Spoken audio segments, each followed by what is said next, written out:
Todo momento de construção de fala, momento de diálogo com vocês, é uma construção para mim também. Mas vamos começar o quê? Interagindo.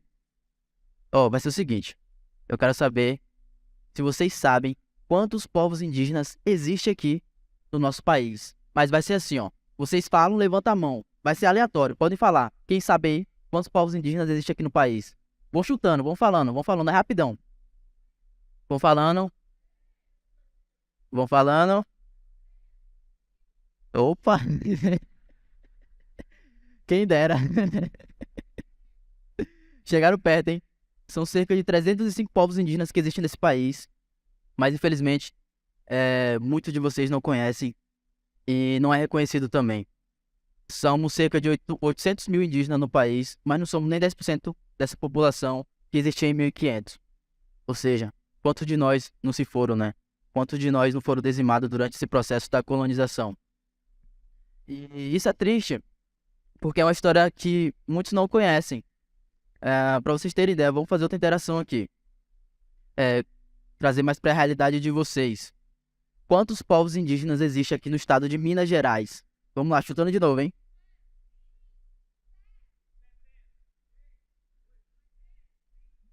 Chegaram perto aí, ó. Quanto? O último aqui? 23, ó. São cerca de 20 povos indígenas existentes aqui no estado de Minas Gerais. Entre eles, o povo Machacali, o povo Chacriabá, Krenak, Aranã, Pataxó, Pataxó-Ranhanhã, Caxixó, Puris, Chucuru Cariri, Cariri, Tuxá, Camacamangoió, Ticuna, Borum, Borum Crem, Guarani, Pancararu. Ou seja, é uma diversidade muito grande no estado de vocês, mas que vocês muitas das vezes não conhecem. Tá aqui do lado de vocês, pode estar do lado da casa de vocês, mas falta essa vontade de querer aprender mais sobre os verdadeiros originários desse território que vocês conhecem e pisam hoje conhecem como Brasil, mas que muitos antes, muitos povos originários conheciam isso aqui como Pindorama.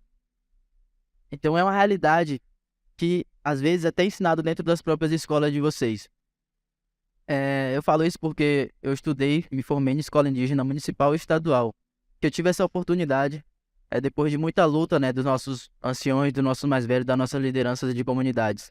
Então, eu me estudei na escola municipal indígena, me formei em escola estadual indígena, e dentro das nossas escolas chegava um livro didático com a história do Brasil, do descobrimento do Brasil, e a gente não se sentia representado. Por quê? Eu sou de Santa Cruz Cabralha, para quem não conhece, fica próximo a Porto Seguro, a aldeia Pataxó de Coroa Vermelha, que é muito conhecido por ser o lugar do descobrimento do Brasil, onde teve o primeiro contato com o colonizador português e onde sofreu tanta violência, né? Para muitos que não conhecem, vai ler na história, vai ver aquela coisa bonitinha. Cabral chegou, descobriu o Brasil, teve uma troca de diálogo com os povos originários que ali existiam e a gente entregou a terra de mão beijada para eles.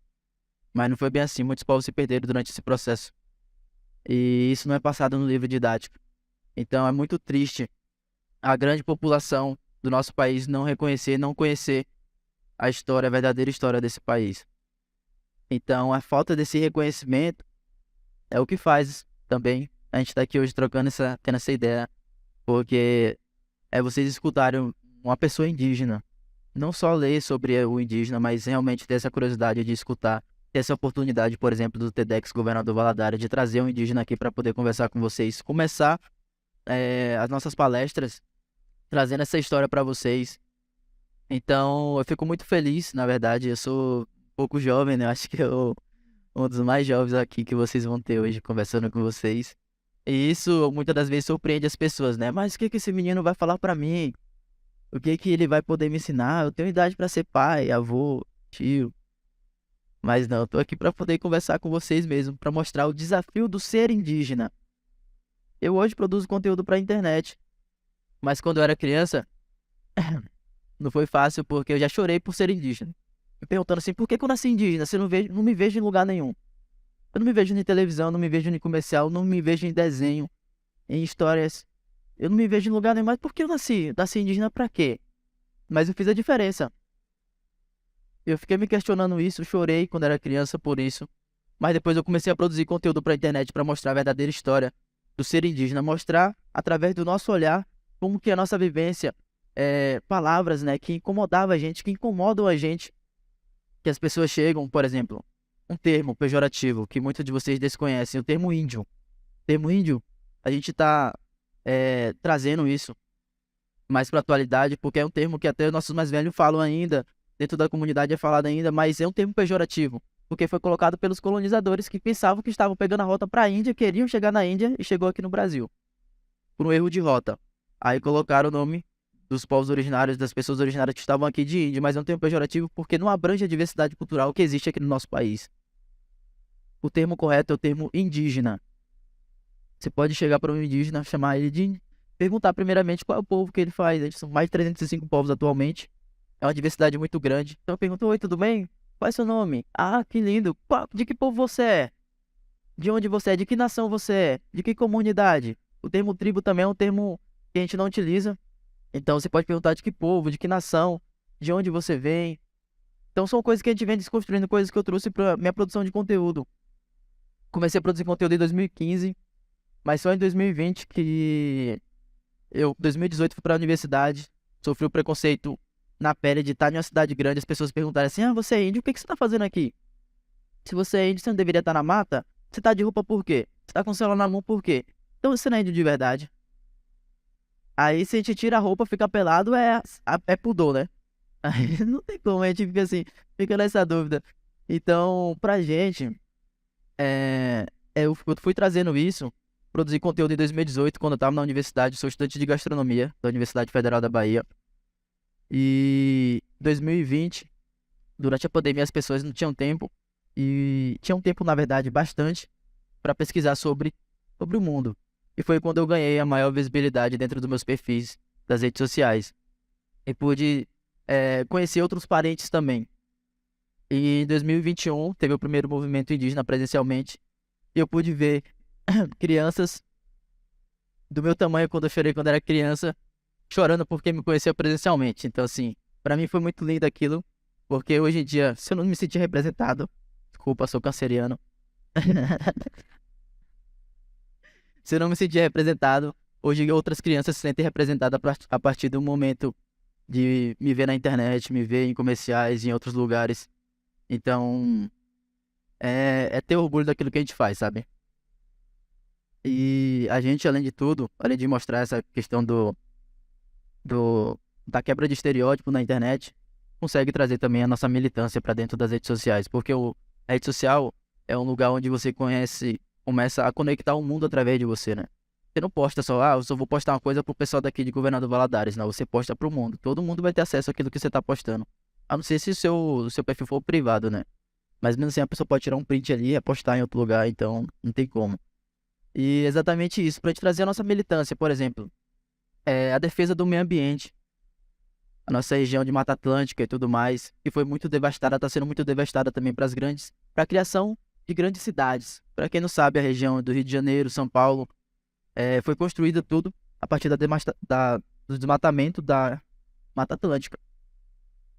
Então, hoje em dia, por exemplo, vocês aqui com o Rio Doce, a nossa floresta pra gente, para nós povos indígenas, a nossa natureza não é só a natureza, é a mãe natureza.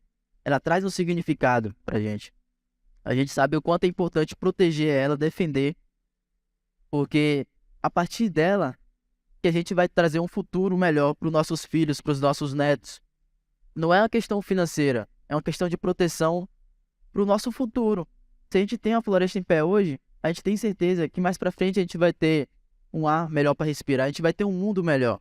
A gente defende, a gente fala geralmente, os povos indígenas falam assim, que a luta pela mãe terra é a mãe de todas as lutas, porque é exatamente isso. Por exemplo, a gente tem a Mata Atlântica, a gente tem a Floresta Amazônica, que é uma defesa de todos. A gente precisa preservar, porque quando o governador Valadares me falaram que aqui é muito quente, né? Eu cheguei aqui então em uma boa época que tá meio abafado, assim, tá nublado. O pessoal falou, não, é muito quente, você não tá... Falei, poxa, eu vou chegar lá já sem camisa, porque o pessoal falou, é muito quente, eu quero uma piscina logo, um rio. Só que nem um rio aqui, provavelmente as pessoas falaram que tem uma época assim que a lama baixa mais um pouco, que dá pra entrar, né? Mas agora, como provavelmente tá na época chuvosa também, essa questão também de chuva e tal, vai ficando um pouco mais lamacento novamente. Então, infelizmente, é algo que não atinge só nós, povos indígenas, é algo que atinge vocês também.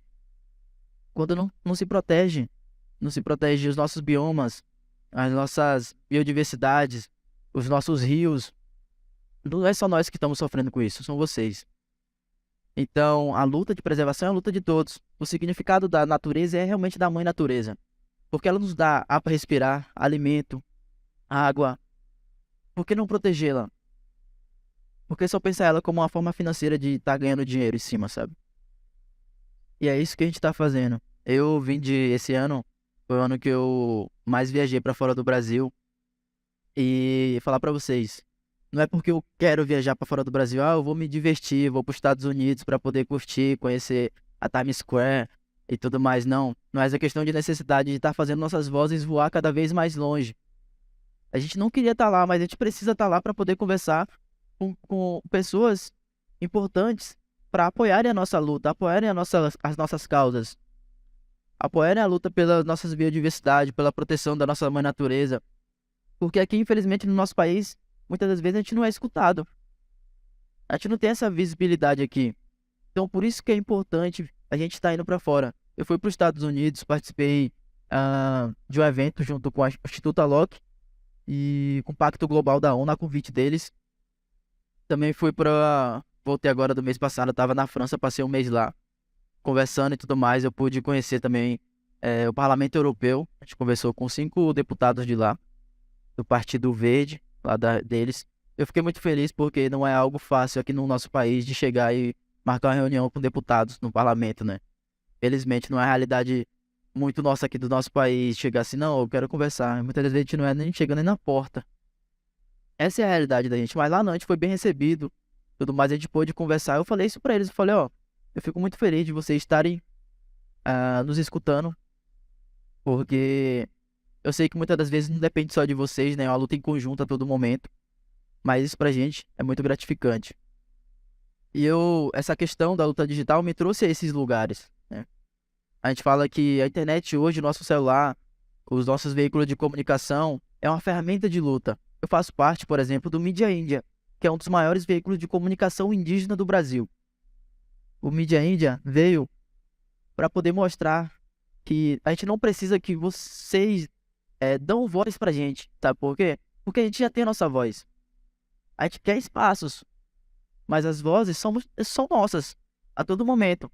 A gente precisa de oportunidades para poder construir e desconstruir a todo momento, assim, de estar tendo essa troca de diálogo e para mostrar para vocês como que vocês podem estar colaborando com a nossa luta, com as nossas causas. Ah, Tucumã, tudo bem, eu aprendi que é importante conhecer mais os povos indígenas, conhecer mais sobre a história do nosso país, mas como que eu posso estar colaborando, como que eu posso estar ajudando a desconstruir esses estereótipos, tá quebrando essas barreiras, como que eu posso ajudar na luta? É exatamente isso. Primeiramente, você tem que conhecer. Como que você vai ajudar algo que você não conhece? Não tem como você ajudar algo que você não conhece, ajudar alguém que você não conhece. Tem que conhecer mais sobre a luta dos povos indígenas. Você tem que conhecer mais sobre, muitas das vezes, os povos que estão do seu lado, né? A gente tem aqui, por exemplo, o povo Krenak, que vem do lado de vocês. Conhecer mais o que que eles defendem, o que que eles passaram durante esse processo da construção da cidade também. Vamos aprender mais um pouco e depois vamos pesquisar mais. Pesquisa aí, dá um Google, dá uma olhadinha nas redes sociais de vocês, pesquisa mais sobre indígenas. A gente tem Célia Chacriabá, por exemplo, que foi a primeira deputada indígena a ser eleita aqui pelo estado de Minas Gerais. Então a gente tá com a bancada do Cocá hoje, eu tô muito feliz com isso. A gente tá sendo representado por 2 super mulheres, a Célia e a Sônia Guajajara, lá da bancada do Cocá. Então, é dessa forma que vocês ajudam a gente, conhecendo mais sobre a nossa luta, sobre as nossas causas, e a partir disso, compartilhando, mostrando para outras pessoas, fazer com que isso chegue mais longe, literalmente voando mais longe, voando mais alto, para poder a gente chegar até onde a gente precisa, né? Porque a todo momento é uma construção, é uma luta de todos. Eu acho que a gente está chegando ao nosso final. Então, eu quero agradecer novamente pela oportunidade, quero agradecer novamente ao TEDx Governador Valadares. Esse evento é incrível, então fiquem bem ligados e aproveitem. E além de tudo, aprendam bastante. Muito obrigado, Nitiaueri.